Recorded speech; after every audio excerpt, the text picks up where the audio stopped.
share screen.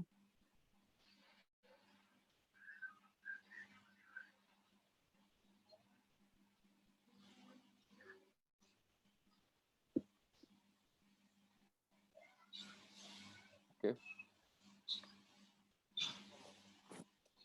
Wah, siang ini saya sangat berbahagia, Bapak Ibu sekalian, karena yang hadir saya lihat banyak sekali orang-orang yang luar biasa.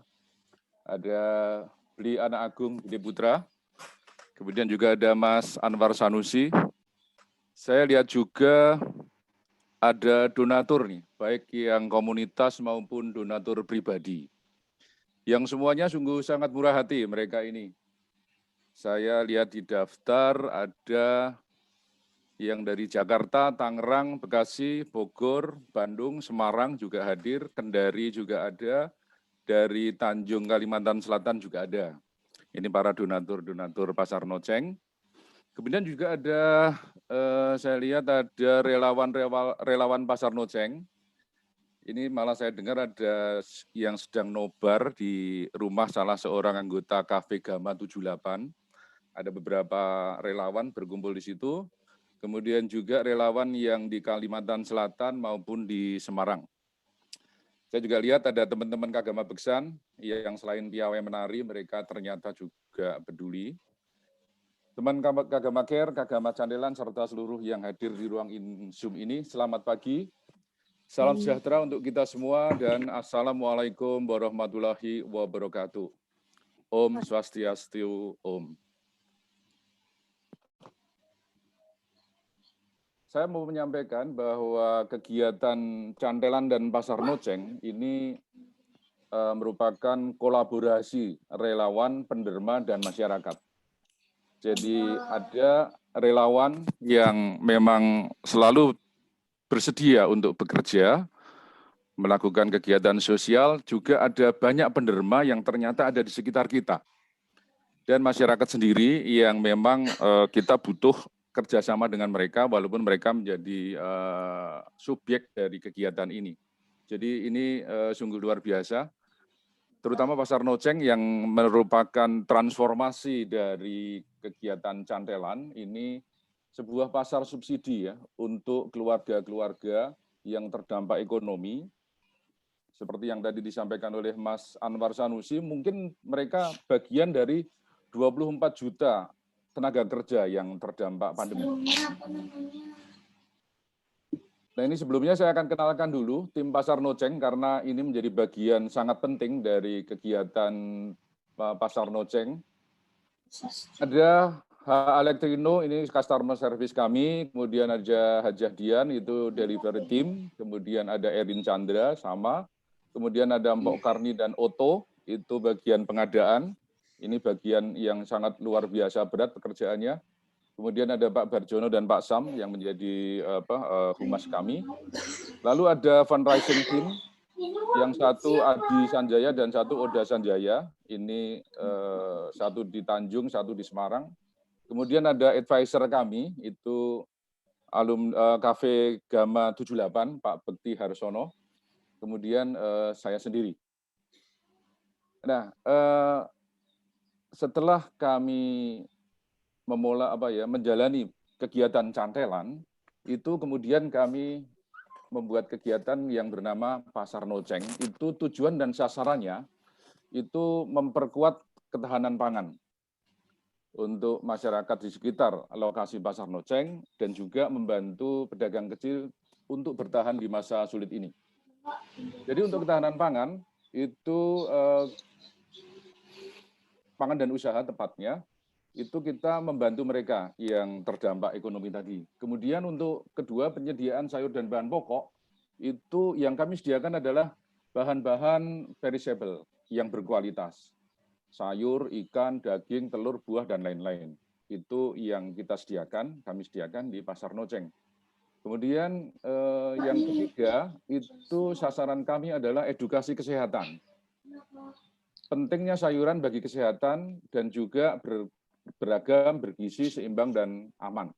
Ini menjadi penting bagi kami, edukasi kesehatan ini, karena ternyata di masyarakat, terutama di sekitar kami di Bekasi ini, di kota Bekasi bahkan, bagi mereka masyarakat sederhana, sayur itu tidak penting.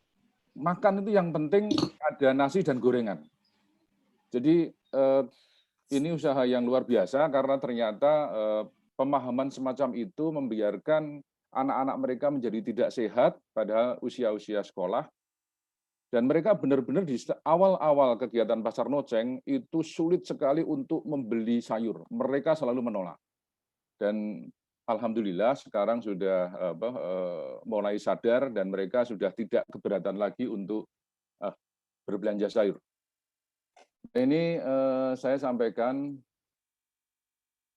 perjalanan pasar noceng itu sebenarnya diawali oleh komunitas relawan lansia difabel yang anggotanya sekitar 160 relawan, itu berdiri sejak Desember 2017. Itu sampai sekarang masih ada kegiatan relawan ini. Kemudian pada Januari 2020 ketika terjadi banjir besar di Kota Bekasi dan sekitarnya, itu kemudian dari relawan lansia difabel tadi membentuk komunitas baru, semacam organisasi kecil baru bernama Peduli Banjir Bekasi.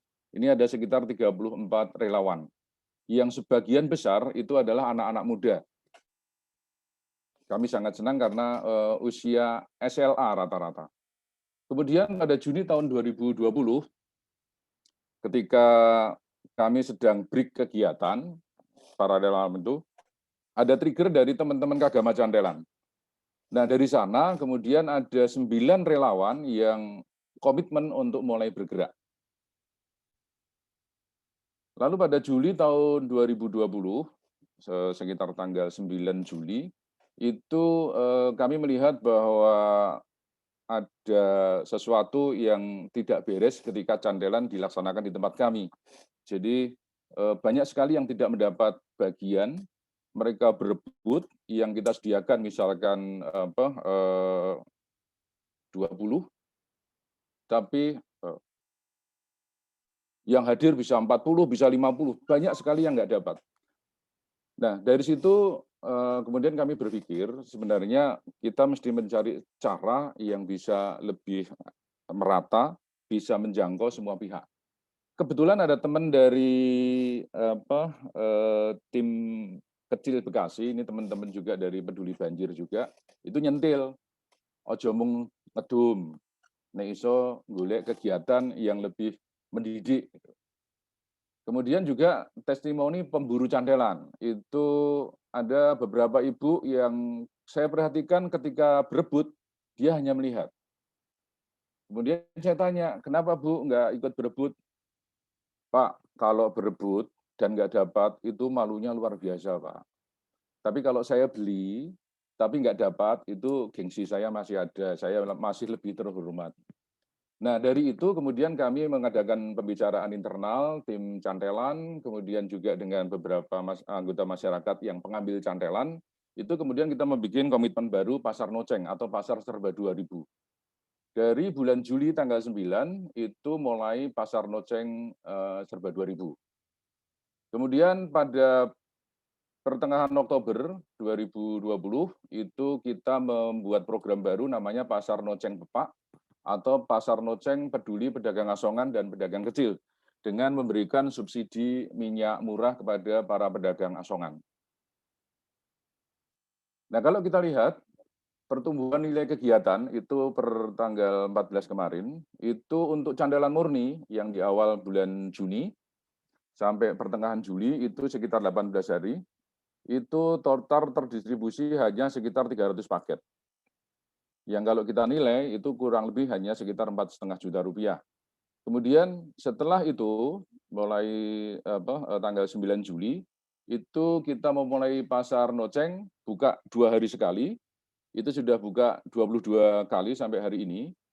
Yang kalau kita rata-rata sehari sekitar 120 keluarga yang membeli, itu total bahan yang sudah terdistribusi sekitar 70 juta rupiah.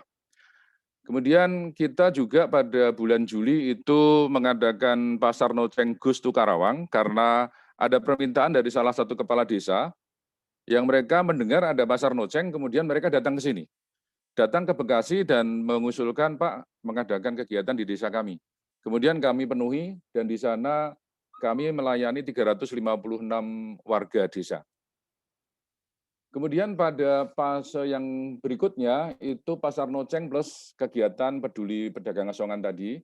Sampai hari ini sudah berjalan 84 hari. Kami buka tiap 3 hari sekali. Kemudian sayur dan bahan pokok yang sudah terdistribusi itu kurang lebih 112 juta rupiah. Di pertengahan bulan Oktober itu Pasar Noceng Pepak atau peduli pedagang asongan kecil tadi diresmikan diresmikan oleh Wakil Wali Kota Bekasi. Kegiatan itu sampai hari ini sudah menyalurkan subsidi minyak murah kepada kurang lebih 33 pedagang asongan. Sudah 6 kali mereka ngambil karena mereka mengambil minyak 5 liter itu per 6 hari sekali. 6 hari sekali 5 liter dengan harga 5 liter hanya 38.000. Hari ini naik menjadi 40.000 karena harga di tingkat retail juga sangat tinggi. Dan itu per hari ini untuk minyak murah sudah terdistribusi kurang lebih 12 juta rupiah, maaf, 12 juta rupiah. Nah, ini gambaran finansial Pasar Noceng. Ini kurang lebih sampai hari ini itu kalau dinilai untuk pengadaan semua barang termasuk minyak itu sudah 109 juta. Kemudian penjualan itu hanya sekitar 79 juta.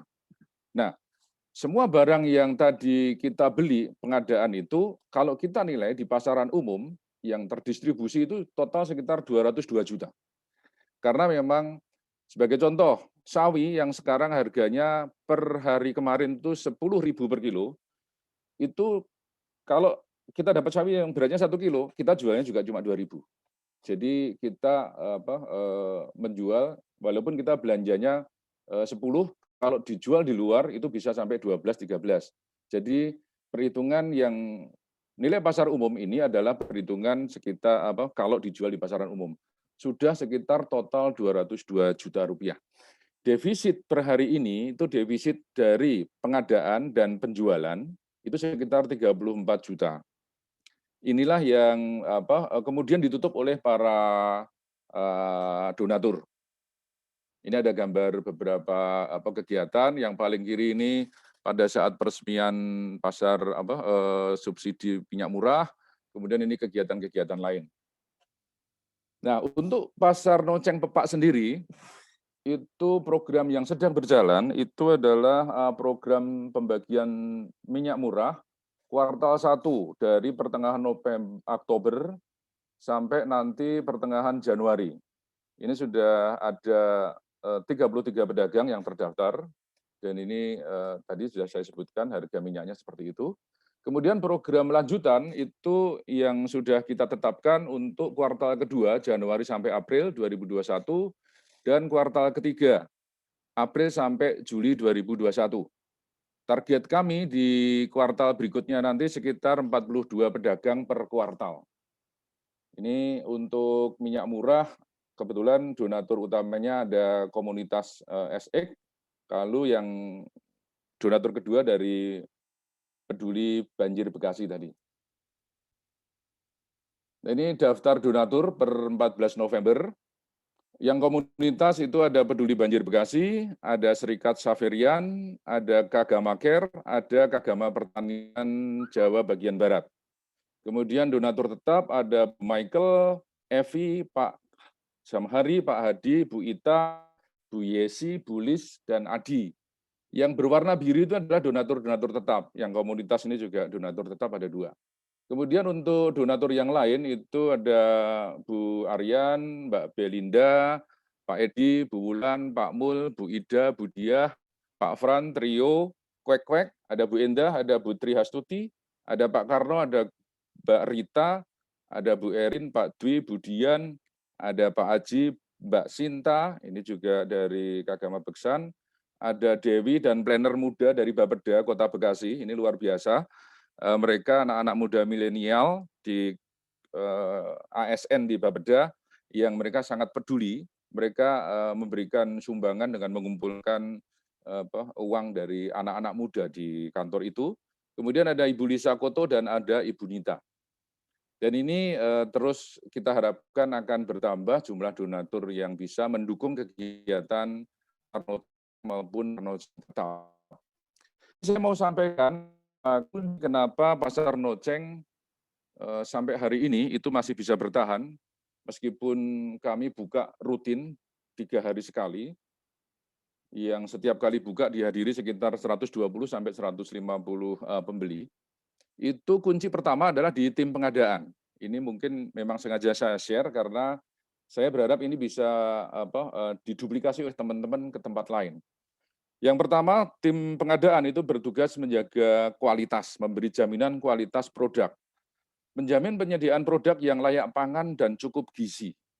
Ini penting. Kemudian memilih supplier yang tepat, lalu memilih waktu belanja yang tepat. Jadi ini waktu belanja nanti saya akan jelaskan juga di belakang. Kemudian mempelajari standar kualitas bahan, karena ternyata yang namanya jengkol, yang namanya sawi putih, yang namanya pete, dan sebagainya itu ada standar yang dulu kami tidak begitu tahu. Kemudian memahami selera pembeli. Jadi ini juga yang membuat semua dagangan istilahnya dalam tanda petik itu habis. Kemudian tanggung jawab kedua tim pengadaan itu bagaimana mencari bahan semurah mungkin, bahkan RP0. Karena ini RP0 ini ternyata banyak sekali dermawan-dermawan yang kemudian datang mengirimkan bantuan barang. Kita tinggal menjual dari mulai telur, Indomie, mie telur, kemudian bawang, cabai dan sebagainya. Itu banyak sekali yang menyumbang itu. Tugas tim ini itu memilih waktu belanja yang tepat. Jadi ternyata di pasar induk itu ada jam-jam tertentu di mana barang itu dijual murah, kualitasnya masih bagus. Jadi kita harus tahu itu dijual di jam berapa dijual, kemudian di bagian mana di pasar itu yang menjual, karena ketika kita tahu itu kita bisa mendapatkan barang yang bagus dan murah. Kemudian membeli dalam jumlah besar, ini kalau memang tidak ada alternatif lain, kita mencari diskon saja. Kemudian membuka informasi ke berbagai pihak bahwa Pasar Noseng adalah kegiatan non-profit. Ini memang kami lakukan ketika ada penjual-penjual yang mereka peduli dan memberikan harga khusus karena ini dijual murah. Dan kami bersyukur ternyata banyak sekali pedagang-pedagang murah hati di pasar. Kami tidak menyangka bahwa mereka ternyata kemudian tidak mengambil untung sama sekali. Kemudian kunci yang berikutnya itu tim fundraising. Ini menjadi penting karena mereka yang selama ini mencari dana. Pertama, di kami itu ada kewajiban untuk memberikan apresiasi kepada semua donatur. Kemudian merespon secara cepat pertanyaan dan memfollow up-nya. Kan kadang ada pertanyaan dari donatur dan sebagainya, kami harus segera merespon. Kemudian melaporkan kegiatan penggunaan dana. Jadi untuk teman-teman yang individu, kami selalu memberikan laporan detail penggunaannya. Kemudian untuk komunitas ada yang mereka bilang udah nanti belakangan aja, kami ikhlas nyumbang. Kemudian menyelenggarakan hari atau pekan apresiasi. Jadi kami juga menganggap perlu untuk memberikan apresiasi kepada donatur. Kami sudah adakan kemarin di bulan Oktober. Kemudian membagi info kegiatan dan gambar entah melalui medsos atau di Japri melalui grup WA atau mungkin DM. Kemudian membagikan kisah kondisi tanpa dan dengan program yang ada. Jadi ini penting untuk memberi gambaran bahwa program ini efektif. Kalau tidak ada program itu seperti apa dan ada program seperti apa. Ini untuk beberapa donatur memerlukan informasi semacam ini. Kemudian menyampaikan ucapan terima kasih itu wajib. Setiap kali kita gunakan, katakanlah 10% dari dana yang dia sudah titipkan di kami akan ucapkan terima kasih dan seterusnya. Ini kunci kedua sehingga kami masih bisa bertahan sampai hari ini. Kemudian kunci yang ketiga adalah kerja tim delivery dan customer. Untuk Pasar Noceng itu tim ini itu memberikan edukasi dan ini ternyata tidak mudah. Kemudian melayani dengan ramah dan sabar. Jadi walaupun beli dengan harga murah, ternyata gaya mereka beli itu masih banyak yang jengkelin. Jadi seakan-akan harga normal. Jadi mereka memang harus sabar. Kemudian menyiapkan paket-paket sayur dan bahan pokok yang siap bagi. Jadi setelah belanja dari pasar induk, mereka itu dari malam hari sampai pagi itu menyiapkan semua dagangan, ditimbang, ditali dan sebagainya. Kemudian memastikan semua pembeli mendapatkan barang yang terbaik. Ini tugas dari tim delivery dan customer. Kemudian untuk yang subsidi minyak murah di Noceng Pepak, mereka bertugas untuk mendaftar dan memverifikasi pedagang calon penerima subsidi. Jadi mereka mendatangi setiap calon penerima subsidi untuk memastikan bahwa mereka benar-benar berusaha dan benar-benar butuh. Kemudian menyiapkan minyak goreng dalam kemasan jeligen 5 liter. Ini setiap 6 hari sekali kami belanja sekitar 400 liter minyak. Kemudian menjamin distribusi subsidi minyak tepat sasaran. Jadi ketika tahu bahwa yang kemarin lolos di verifikasi, ternyata dulu memberi data yang tidak benar, itu kemudian kita hentikan dan sebagainya. Ini tugas dari tim ini. Ini contoh yang tadi saya sampaikan bahwa ada kegiatan Donor Appreciation Weeks. Ini sayang sekali videonya belum tuntas karena ada beberapa kesalahan video, mau ngambil ulang juga susah. Jadi ini yang kami adakan di tanggal 12 sampai 18 Oktober. Kemudian ini beberapa contoh kegiatan yang mungkin bisa Bapak Ibu lihat. Ini antrian yang meskipun diatur jaga jarak dan sebagainya tetap saja susah, tapi kalau pakai masker mereka sudah tahu wajib. Ini ketika di wilayah kami ada lockdown RW, kami pindah Pasar Noceng terpaksa buka di kampung. Ini juga ada kelihatan ada wartawan juga yang hadir di sini. Ini kegiatan di saat hujan, jadi walaupun hujan Pasar Noceng tetap buka. Ini beberapa contoh kegiatan. Ini saat Wakil Wali Kota datang meresmikan program Pasar Noceng Pepak. Nah, Pasar Noceng sendiri itu alhamdulillah sudah ada di beritanya di media nasional maupun internasional. Misalnya yang sudah itu di Kompas TV, di Berita Satu, kemudian di Antara foto, kemudian juga di media resmi pemerintah kota, kemudian juga ada di CCTV Cina. Jadi mereka datang serius dengan segala perlengkapan menggunakan bahasa Cina, itu datang ke tempat kami, kemudian mewawancarai beberapa pembeli dan juga kami. Ini menjadi berita cukup panjang di CCTV 13 Cina. Kemudian di radio itu juga ada juga di Dakta Bekasi dan RRI Pro 2 Jakarta. Ini sudah 2 kali keluar di berita RRI Pro 2 Jakarta. Kemudian juga ada di Valid News dan sebagainya. Ada beberapa media yang juga meliput, tapi memang saya tidak tampilkan di sini. Ini beberapa contoh. Ini berdampak pada kegiatan Pasar Noceng itu pembelinya makin banyak dan datang dari tempat-tempat jauh. Padahal yang kami harapkan sebenarnya dengan berita semacam ini sumbangan yang makin banyak, tapi kebalik, ini sumbangannya belum tambah banyak, tapi pembelinya makin banyak. Ya kurang lebih begitu yang perlu saya sampaikan, saya ceritakan tentang Pasar Noceng dan yang diawali dengan cantelan. Mbak Juminten di Cokotulo, wis rong dino kok isih loro. Cekap semanten atur kawula, sedaya kalepatan nyuwun pangapura. Seko Terban neng Panti Rapih. Cukup sekian. Terima kasih. Bagi yang ingin berdonasi, ini ada, saya tulis di bawah ini, silahkan untuk di screenshot. Terima kasih. Waktu saya kembalikan ke Mbak Pur. Monggo Mbak.